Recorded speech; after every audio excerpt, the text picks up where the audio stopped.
So this will be a fun class today. We are doing the Great Pyramid.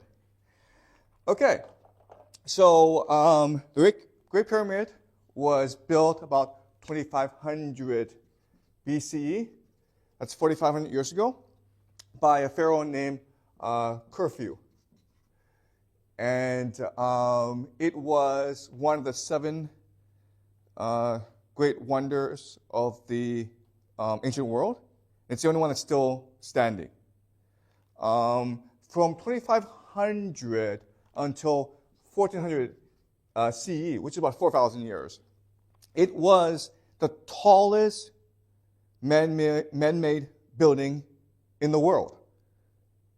Okay, the Great Pyramid, the direction is true north, meaning you can actually use the pyramids as a compass to tell the directions.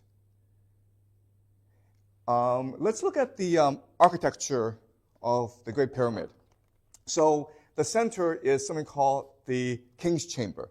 That's where the king's mummy rests in the sarcophagus. There's a grand gallery that gives you access to the King's Chamber, and then a slope, and then it's a pyramid structure. And on the top of the pyramid is what is called the benben, or the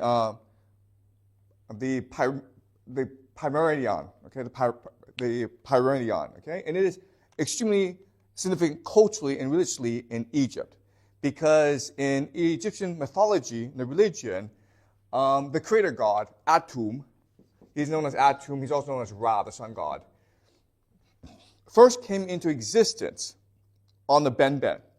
So imagine a large, dark ocean, and there's nothing, and then suddenly emerges a mound, okay, called a benben, and that's where comes the creator god, Atum, or Ra.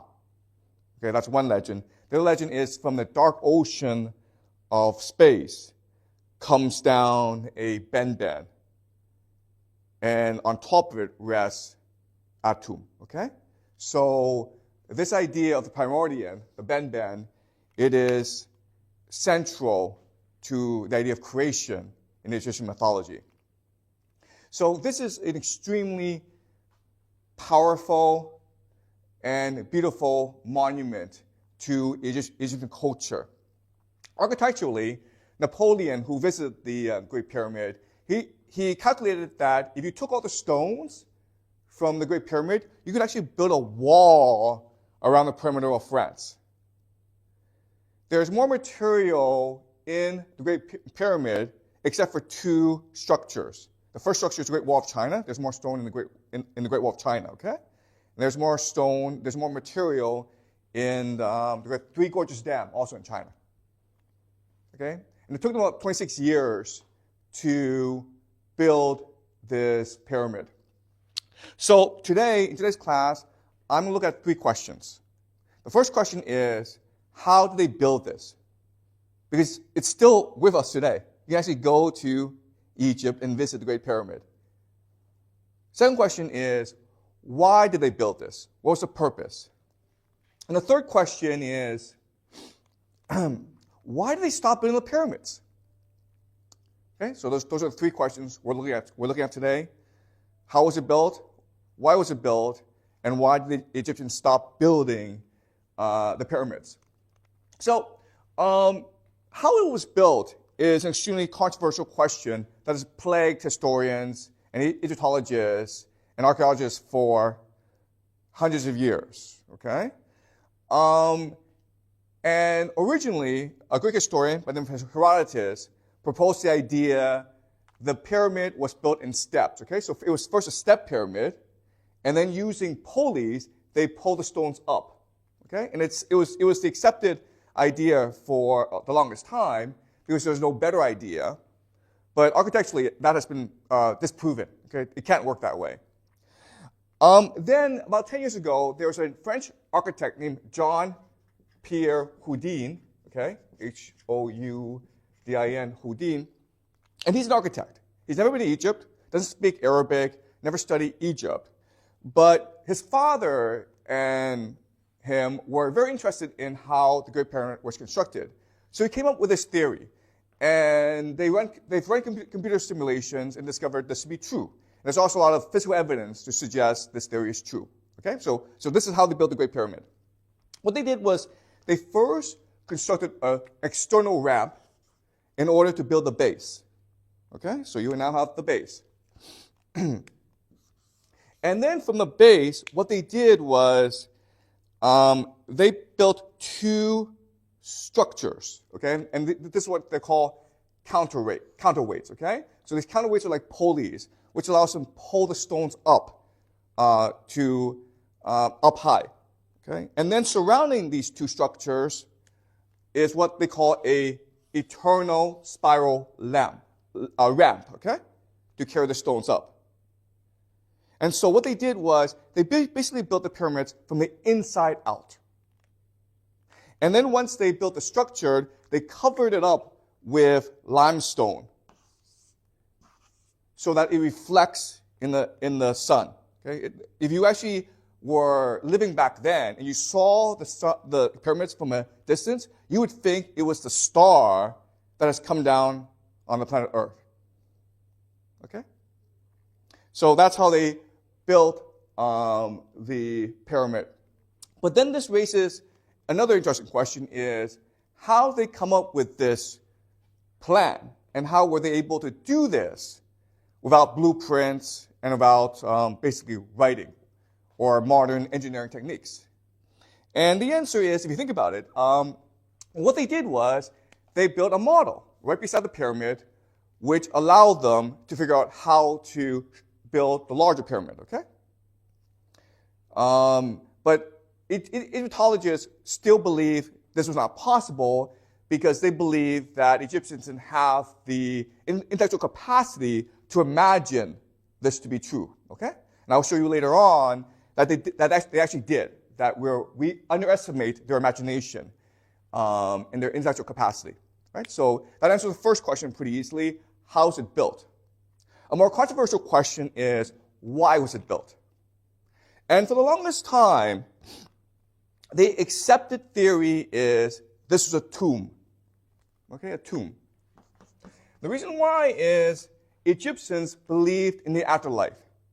And so the theory is this pyramid is designed to ease the pharaoh's transition into the heavens, where he would become a star or a sun. And so the common phrase is, this is almost a resurrection machine where the pharaoh goes up to the sky, and then after a few centuries, he reincarnates inside the pyramid. And the structure is meant to accomplish this. And again, this is the generally accepted theory today. But there are three major problems with this theory, which basically discounts it, okay? The first major problem is there are about 100 pyramids in Egypt, okay? 100 or more, we don't know, okay? We have not found a mummy or a body inside any sarcophagus inside the pyramids. So this is a problem. If this is a tomb, why is there no body? We can't find the body, okay? So that's one problem.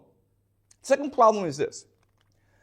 For this to be a tomb, this implies that the pharaoh, because the pharaohs are divine, right? They are basically the emanation of God on earth.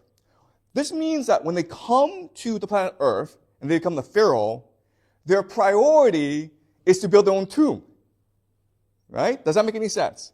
They come to Earth and they're like, okay, well, I'm going to die, so I want to get out of here as soon as possible, so let's build that tomb, right? Now, the problem is that this would imply that the pharaoh sees the Egyptian people as his slaves, right? You exist in order for me to live.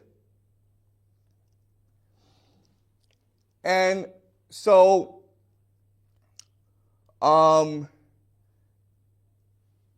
but the problem is that in Egyptian mythology, gods are considered benefactors of the human race. Okay, so for example, Atum-Ra, he is the one who gave life to the world. But then his son, his descendant, Osiris, another god, gave civilization to Egypt.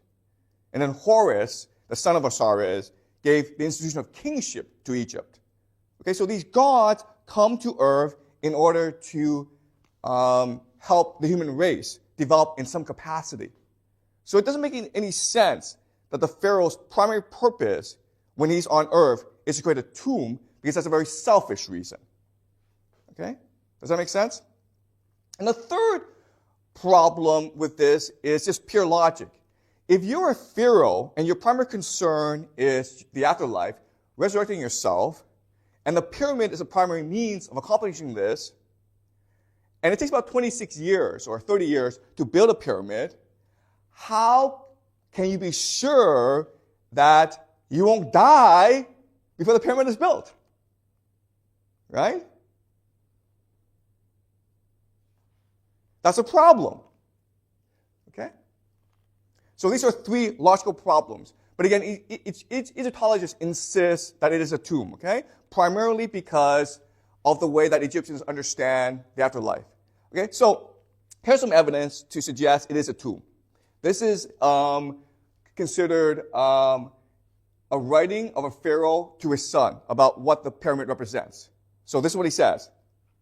Make your grave well furnished and prepare thy place in the west. Okay, the west is where they go off to die. Look, death counts little for us. Okay, we can conquer death. Look, life is valued highly by us. We want to become immortal. The house of the dead, meaning the tomb, is for life. Okay, so the pyramid is what will make us immortal. All right, so this is again highly debated today. So logically speaking, it doesn't make sense that the pyramids are a tomb, but there's a lot of evidence to suggest it is a tomb. And because of this debate, different theories have been proposed as to the purpose of the pyramid. And there are lots of really strange theories out there, okay? Lots of really strange theories. One really interesting theory was proposed by a man named Nikola Tesla, the creator of electricity, basically. And his idea was this. He studied the architecture of the pyramid, and he proposed the pyramid was a battery system, okay, in order to create free,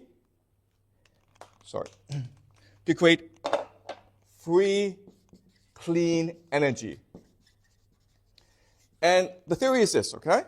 The theory is, first of all, if you look at the king's chamber, the sound frequency in it is F sharp. And F sharp is also the frequency of planet Earth, okay? So it seems like the pyramid is attuned to the planet Earth. Second of all, if you look at where the pyramids are geographically, it's true north, okay? It's put in a place that matches the directions of the Earth. And so the theory is the direction of the pyramid is capturing the energy from the electromagnetic field that the Earth generates. Okay? And the third explanation is inside the pyramid are granite stones, and outside are limestones. And this is a perfect way to trap and store energy. Okay, so think of a solar panel where the sun and the moon reflects light onto the pyramids, and this energy is stored inside the pyramid. Okay? And so this is a great theory. And again, there are lots of people who believe in this because this is actually much more plausible than the tomb theory. But the problem with this, of course, is it doesn't work scientifically. And also you have the question of, if they produce all this free, clean energy, what are they using it for? Okay? So this leaves us with a big question. Why did they build the Great Pyramid? And today I want to propose to you another solution. Okay? The solution is this. My belief is the Great Pyramid was designed as Egypt's Manhattan Project.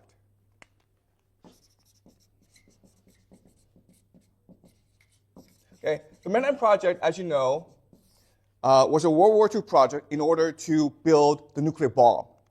And you can argue nuclear bomb is humanity's greatest invention ever.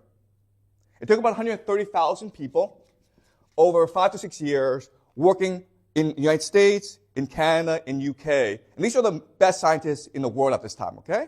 Working collectively in order to create the nuclear bomb. And you can also make the argument that there are many working on the project who believe the Manhattan Project was about bringing peace to Earth, eternal peace. It was ultimately about mastering the secrets of the universe, channeling the power of God in order to create eternal peace, to bring God on Earth. And you could also argue that because we've had no major war after World War II, fingers crossed, they were right. Okay? So that's my argument to you. The Egyptians conceptualized and created the Great Pyramid in order to harness the power of God in order to create eternal peace on earth, to bring an end to history, to bring an end to pain, suffering, and death. Okay? So, before I provide the evidence, let me explain this theory in general, okay? And again, this is my theory. It's speculation, it's imagination, but I think it makes sense, okay? So let me explain the theory to you. The trick is the body of the pharaoh, the mummy, okay? Now, if the pharaoh was divine, and the Egyptians believed he was divine, then after his death, the body would be sacred and divine, right? But not only that, but you think about it, after the pharaoh dies, he would ascend to the heavens to become a star or a sun, right? The body then becomes a portal or a mechanism for you to communicate with the pharaoh while he's in the heavens. You can also argue the body, the mummy, could be a mechanism for you to channel the pharaoh's powers on earth. Okay? So imagine this. You have the sarcophagus. The mummy is inside, okay? Okay? And then you have the grand gallery. And inside the grand gallery, what are people doing? They are there praying and worshiping the pharaoh, which then draws the energy from the stars onto the earth. And then, because of the limestone, this energy is reflected across Egypt. So the entire nation can bask in the divine energy of the pharaoh. Okay? So Nikola Tesla said that this was a battery in order to channel free, clean energy to power Egypt. Well, what if you change this to divine energy instead? The pyramid was a battery to channel divine energy in order to power Egypt. Right?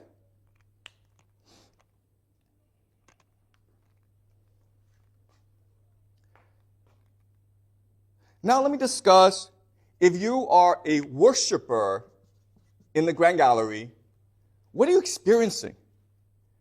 Okay. Well, first of all, you're experiencing the collision, the nexus of life and death, right? Because the pharaoh, he's dead, but he's still alive through your faith. Even though you're mortal, you're now in communication with God. Okay, so this is a nexus of life and death. This grand this grand gallery, if you actually have a chance to visit it in Egypt, okay, you'll recognize that this almost looks like a womb, okay? All right, so it's almost like you're inside a dark space that's taking you back to the point of your birth, right? But it's also, you can also be seen as a tomb, a place where you're being buried. So this is also like another collision or conflation or nexus of being born and dying.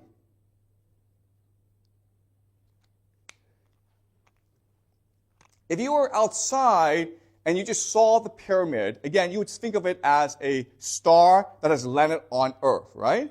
So this is a conflation, a nexus of heaven and earth. It's a collision, a nexus of myth and reality. You can also make the argument that through divine worship, what you're really doing is you're reversing the the Big Bang. You're reversing the Big Bang. You bring it into this one space. And you are creating oneness, wholeness, and completeness. You have achieved the union and the unity of all things through your faith in the Pharaoh, which gives you divine energy to be born anew, cleanse of your sins, and to cleanse others of their sins, to create a moral Egypt. Okay? Does that make sense? All right, so that's the theory. So now let me explain the idea of eternal peace. Why would the pyramid create the idea of eternal peace? Well, the first reason is, even though Egypt was an empire dynasty at this point, it was still divided culturally. Okay? There were at least 4 different cultures scattered around Egypt. And they all had their own mythologies. They had all their own religious practices. They had their own faiths. Right? So the point of this pyramid was to unite all these faiths into one singular object in the worship of the Pharaoh. If you were an Egyptian citizen, if you were in Egypt and you looked at the pyramid, you could not help but think this is God on earth. Okay? This centers your faith and it forces your obedience and your submission to a higher authority, which is the Pharaoh. Okay? That's the first reason, unity. Second is the idea of awe. So let's just say you're a powerful army and you're an enemy and you want to conquer Egypt. Well, you send your scouts to Egypt and they see the pyramids, right? The Great Pyramid. What are they seeing? They're seeing God on earth, okay? So you're not going to attack God on earth. You're going to run away. So it creates a sense of awe around the world, right? Now, the last thing is the domination of nature. So through divine inspiration, Egyptians are able to summon the Great Pyramid. And it shows the God's ability to control nature. Why is this important? Because the source of Egyptian wealth and power is the Nile River. Okay? The Nile River. And basically it's the Nile River that has made Egypt the wealthiest country in the world for thousands of years. Okay? So the thing about the Nile is, if it's in a good mood, you live a very good life because the Nile just floods the banks and leaves this rich soil, and then you just throw some seeds in it, and then you can grow all these crops very easily. Okay, it's very easy life, and you can become very wealthy that way. So if it's in good mood, then you are a very happy person. But if it's in a bad mood, okay, for example, it doesn't flood or it floods too much, you could die of starvation or of drowning. Okay. So it's very important for you to be able to control the moods of the gods. Okay, and that's what the pyramid is meant to do. The Egyptian word for Egypt is Kemet, which basically means black earth. So the source of all life in Egypt is the soil, right? The black earth. And that's, okay? So let's go back to this quotation. And now we can actually understand it in a different way, right? Make your grave well furnished and prepare thy place in the west. That's fine. Now, look, death counts little for us. We're gods. We're pharaohs. We will never die, so we don't worry about death. We don't have to worry about dying, okay? Look, life is valued highly by us. What is life? Life are humans, the Egyptian people. Our concern as pharaohs is for the well-being of the Egyptian people. So that's our primary responsibility. Okay? The house of the dead, the pyramid, is for life. The pyramid is our legacy to the Egyptian people. It is our benevolence. It is our generosity. It is how we will make Egypt eternal and stable and prosperous. Okay? So that's my theory of what the pyramid is. It is really the Manhattan Project, an attempt by the pharaohs to bring eternal peace. Okay, any questions about this idea before I elaborate on it and present the evidence for it?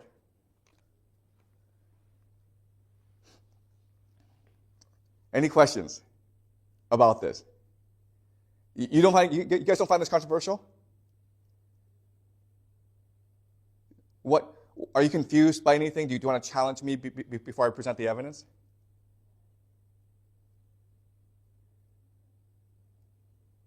Okay, all right, so let me start presenting the evidence, okay?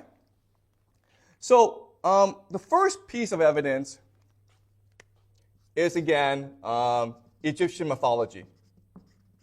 All right, so in Egyptian mythology, and it's very different from other mythologies we'll study in the future, like that of Mesopotamia, the gods give everything to the people. Okay, the people don't really do anything. Ra gives life, Osiris gives civilization, Horus provides the kingship. Okay? So the Egyptian understanding of the relationship with the gods is basically, if they worship the gods well enough, the gods will always reward them. Okay? So the idea that the gods will make the people build tombs doesn't really make any sense. Okay? It makes more sense. The pharaoh is helping the Egyptians achieve eternal peace by inspiring them to build the pyramid. Okay? The second thing is the architectural quality of the pyramid. Now, there is a misconception, a myth. The pyramids were built by slaves. They just had slaves, they used slaves, but they never used slaves for religious purposes, right? Because you can't really trust slaves.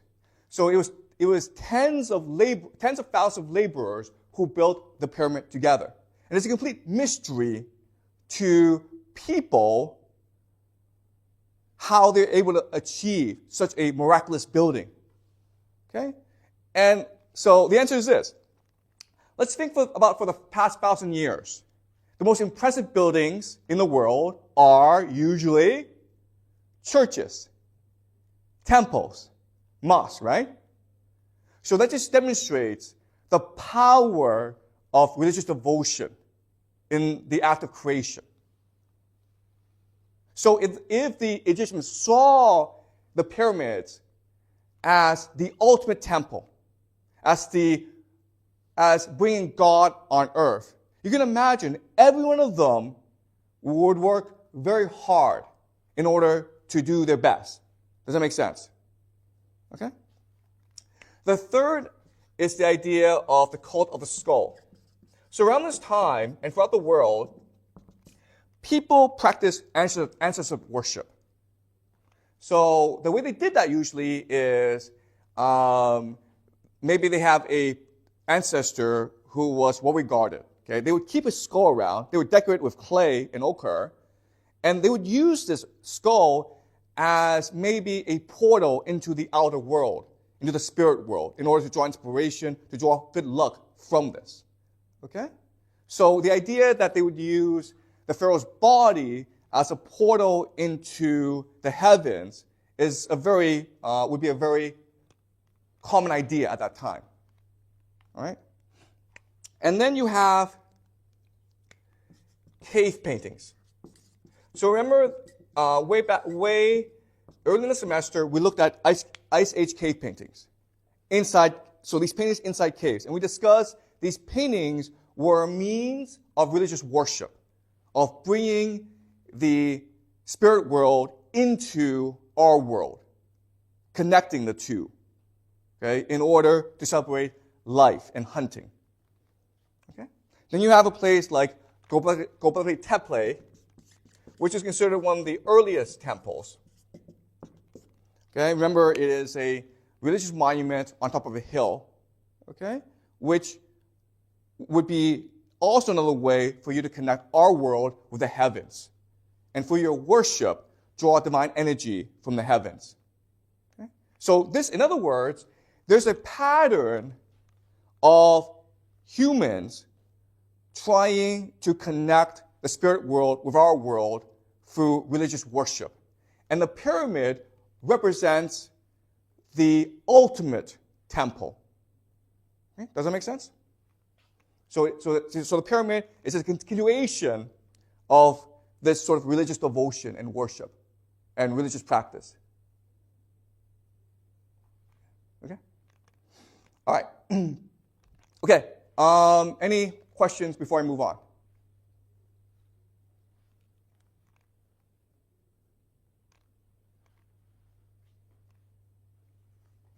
Okay. So now the last question is, why did they stop building a pyramid? And there's a very good reason why they stopped building a pyramid.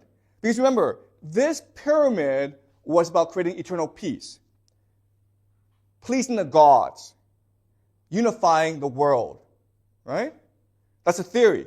The problem is this theory doesn't work, because in about 2200 BCE, the 4.2 kilo-year event happened.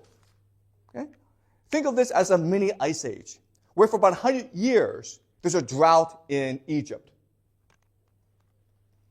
Well, that's a problem, right? Because the entire point of the pyramid, why people sacrificed themselves so hard to work on the pyramid, was to prevent a drought in Egypt, right? It was to control the Nile, and they failed. So this creates, first of all, a crisis of faith. Okay, a crisis of faith. Many now are forced to reject their faith in the pharaoh. And now you see the rise of the priesthood, okay? And other gods as well. So the first major reason why they stopped building the pyramids is a crisis of faith. Second problem is, in order to build the pyramids, you need a pyramid economy. Okay, a pyramid economy. And what the pyramid economy represents is centralized planning, right? Centralization. The pharaoh and his palace are able to coordinate all the resources of the state in order to create the pyramids. And we know that when you have a centralization, you have three problems. The first is inequality. So if you're part of this planned economy, you do very well for yourself, okay? But if you're not, then you become poor, okay? So inequality is a huge issue. But you also have a problem of corruption, where people in the system, they want to steal because it's just easier to do, okay? And the third problem is just waste. It's not very efficient. So basically the pyramid economy is just a complete waste of resources. All right? And the third problem is this, okay? And this is actually a much more, okay? This is a huge problem, okay? It's the idea of a nihilistic religious belief. What this religious saying is, life doesn't matter. It's death that matters. It's death that allows us to be like God, to be eternal, right? In order to ensure our ascent into godhood, one, we have to be close to the pharaoh, okay? We have to be loyal to the pharaoh. But two, we have to ensure we obtain a lot of wealth in our life, okay? So basically what Egypt was doing during the pyramid economy was taking all its grain, all its resources, and then selling it overseas in order to bring back precious metals that they could put in their graves so that they could take these precious metals, gold, jewelry, into the afterlife with them. Okay? So basically, they were just taking all this tremendous wealth of Egypt, almost unlimited wealth of Egypt, and just squandering it, gambling it away, basically, in the promise of an eternal afterlife. And they really didn't care about the here and now. They didn't care about building a great nation. They really weren't concerned about ensuring everyone was well off and prosperous and happy in a nation. Okay? So you had an elite who was concerned about abusing their power in order to steal as much money as possible in order to ensure a good afterlife. Okay? And this is the three major reasons why they stopped building the pyramids. Okay? One, because it's a question of faith. Doesn't really work. Second is the centralization creates inequality, corruption, and waste. And third is the religious belief can only lead to the corruption of the state and tyranny. Okay? So I answered those three questions. Any questions before I continue? Maybe just an observation. Okay. So like of those three things, the crisis of faith, the need of a pyramid economy, and nihilistic religious beliefs, right? At first I was thinking, well, Christianity has gone through that, Buddhism has gone through that kind of stuff. But then take a step back and just think of the scale of time that the Egyptian case represents, and it's really easy to fit our contemporary religions into that continuum, basically, right? And that within the next few hundred years, is kind of easy to imagine contemporary religions would follow that path. Right. So, yeah, that's a great point, okay? So you're absolutely right that even though they stopped building pyramids, this civilization would go on for another 2,000 years. And it was still, for the majority of that, a very prosperous, stable nation that was basically the hegemon of the Western world, okay? So this is the Old Kingdom. That's what the Old Kingdom focused on building the pyramids, but the Middle Kingdom and New Kingdom would also have a lot of glory as well. So I don't mean to denigrate their society, okay? I'm just pointing out some logical flaws in their society that will lead to their eventual decay. Because even though the Old Kingdom will collapse, the society is very resilient. So as I said, the Old Kingdom will be replaced by the Middle Kingdom after a large civil war. Also, they will make changes to society that will make society much more stable. And the major change is to take all the centralized powers of the pharaoh and then devolve it into the priesthood and creating a priestocracy, okay? Which is very much like the Confucian bureaucracy in China. And they will also start importing new ideas from overseas. So I apologize if I'm implying that this is the end of Egypt. It's not. After the Old Kingdom, after they stop building the pyramids, you will have a new flourishing of creativity and innovation in Egypt.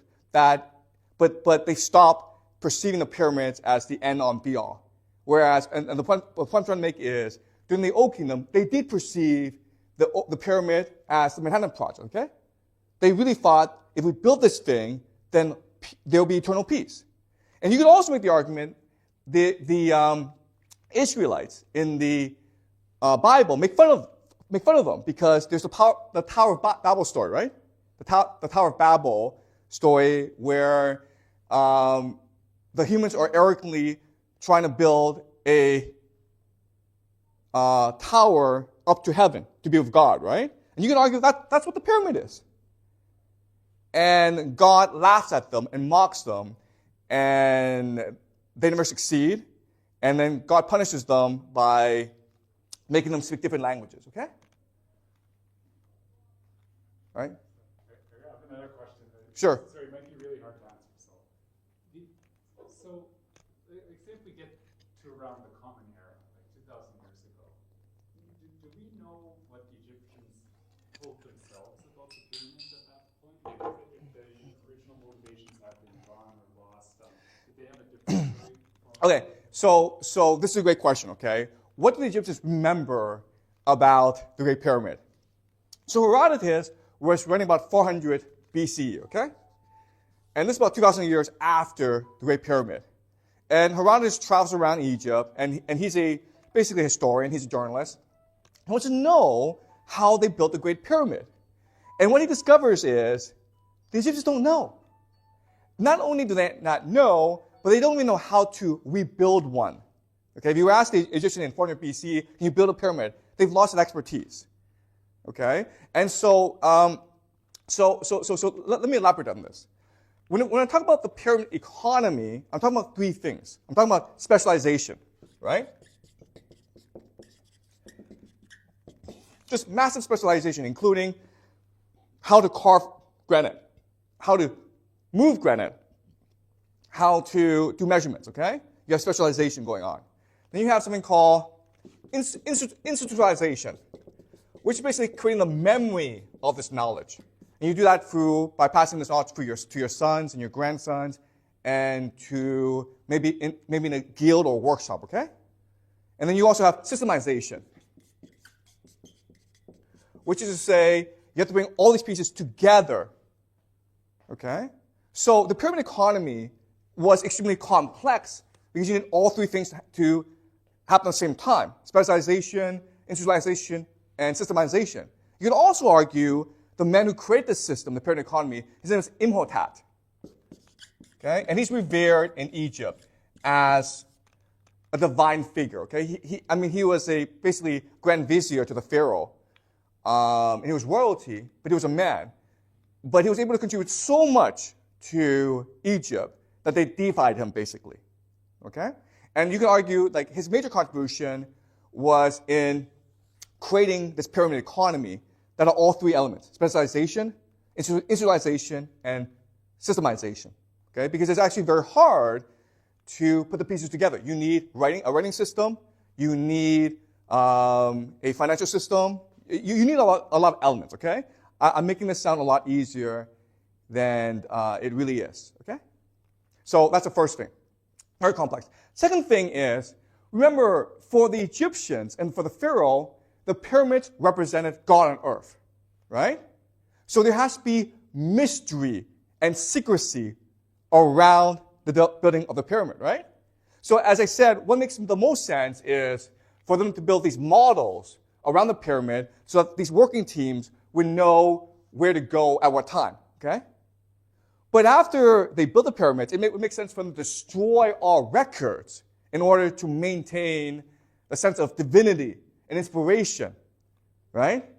They're trying to create awe and fear and inspiration. So they would not want for people to know how to build the pyramids. They would think this has to be a gift from God, from the pharaoh. Okay? Does that make sense? Okay, but that's a great question. Thanks. Okay, any more questions before I move on?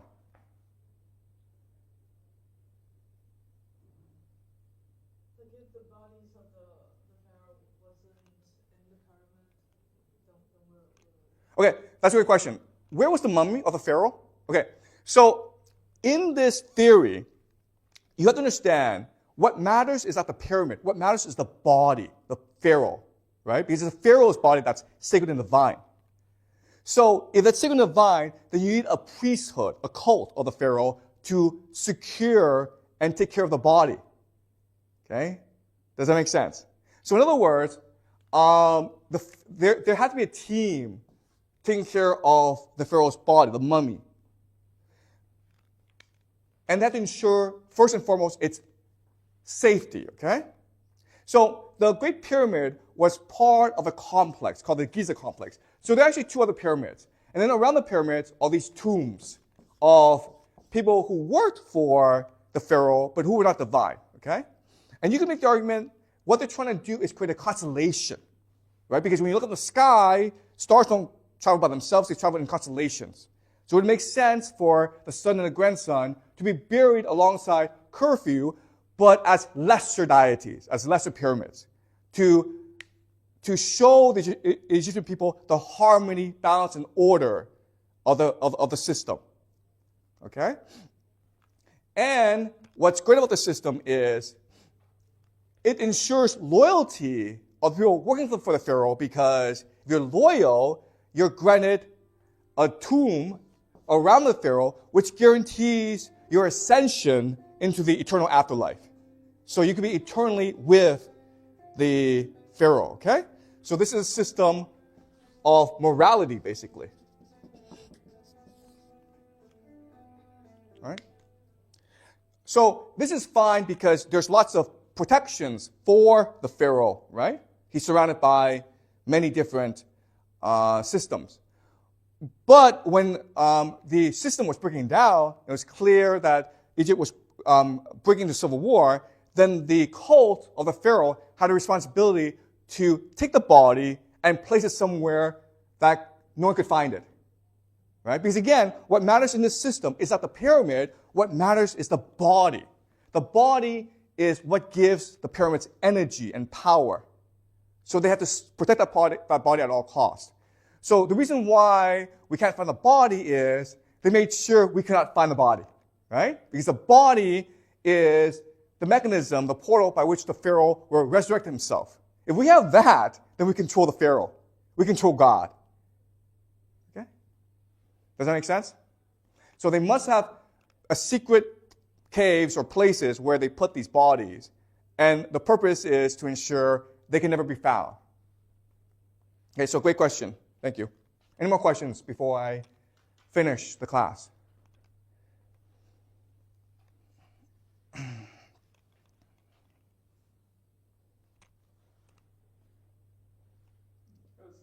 Sorry, just I haven't seen the inside of the pyramid for a long time, like just pictures of it. But like when you go inside, there are paintings and all that kind of stuff, right? Can you talk a little bit about how that might support your theory, like the images you see within the pyramid? Okay, so what's inside the pyramid? So first of all, the pyramids have been around for about 4,500 years. And tomb raiding was a huge problem, right? So what's actually in the pyramids, we can't be sure about, right? Because of time, because of tomb raiding, okay? We didn't find that much inside the pyramid, okay? There were no pictures, artwork. There were very few hieroglyphics inside the Great Pyramid. There were hieroglyphics and paintings in other pyramids, okay? But inside the Great Pyramid, we haven't found that much, which I think gives even more credence to my theory that this was meant to be a temple of worship. Okay? And this is also why people believe it's a tomb, because there's so few artwork. If it were a temple instead, you would imagine there would be a lot of artwork. Okay, any more questions before I finish the class? Okay, are you guys clear so far? All right, so I want to finish the class with a different question, which is, why is it that my interpretation is so radically different from the mainstream academic interpretation? Okay, and I want to propose the way that our minds work today are radically different from the way that the minds of people like the Egyptians worked, okay? For 3 reasons. Today, the Egyptian people had a pre-literate mind. They also had a pre-science mind, also pre-capitalistic. Okay? So let me explain. Pre-literate is very simple. It just means they didn't read and write. They just spoke. And we are taught the literate mind is more powerful than the oral mind. But that's not true, okay? If you think about it, the oral mind works through imagination. The oral mind is capable of tremendous memory. Because back then, in order to do anything, you have to memorize a lot of information. Now we can just go online, right? So their minds, even though we're pre-literate, they were much more imaginative than we are today. And their memories were stronger. That's why they were able to build the Great Pyramid, because everyone was able to memorize the model and figure out his or her place inside the structure. They were also able to imagine in their heads the Great Pyramid. Remember, Homer and Virgil, the way that children learn Homer and Virgil is by memorizing them, okay? And you can do that. There are people today who memorize the Quran and who memorize the Torah. Okay? It takes some time, but you're able to do that. So back then, they were able to build the pyramid because they were able to visualize the pyramid in their minds. And you can do that with a pre-literate mind. Okay? Second is the idea of pre-science. So in today's world, science is our God. Okay? So in school, you're taught the scientific method, which is basically you collect information, then you synthesize it, then you write your thesis, okay? It's a step-by-step logical process. But if you're a pre-scientific mind, then where do you get your ideas from? You get your ideas through divine inspiration, through God, right? So you can make the argument like back then, they were capable of these grand ideas that we're not capable of today because we're locked in by the discipline of science. The other problem with science is it's very materialistic, meaning we're focused on the here and now. We're focused on what we can see as opposed to what we feel or what we believe. Right? So when we look at the pyramid, we're always about what was built instead of like what were they feeling when they were building this.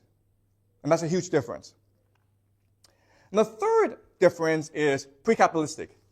Today we do things to make money. We come to school because we want to get a job, because we want to make money in order to buy things. Okay? It's a very utilitarian mindset.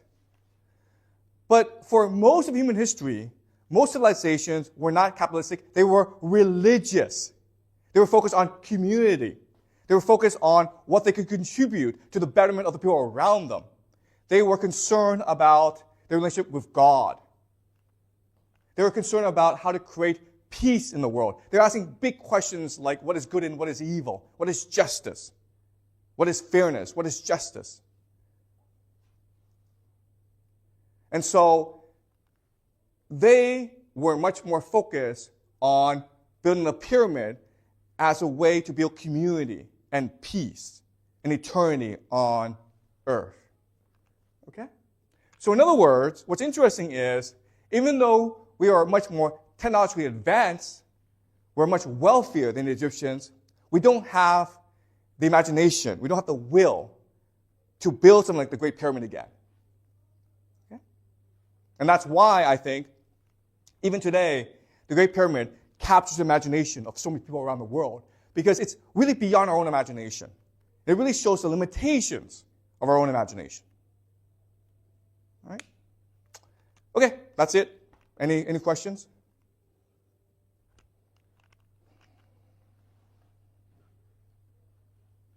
I think I'm going to embrace the idea of just not being bad at science, but being pre-science. Okay. Yeah, let's all be intuitive and pre-science here. Yeah. Something to embrace it. Okay. So this begins the Bronze Age. Okay. This is part of the Bronze Age. Egypt is the greatest civilization of the Bronze Age. Next class, we will look at Mesopotamia and the Indus Valley civilization. Okay, so there are three great Bronze Age civilizations: Egypt, Mesopotamia, and the Indus Valley.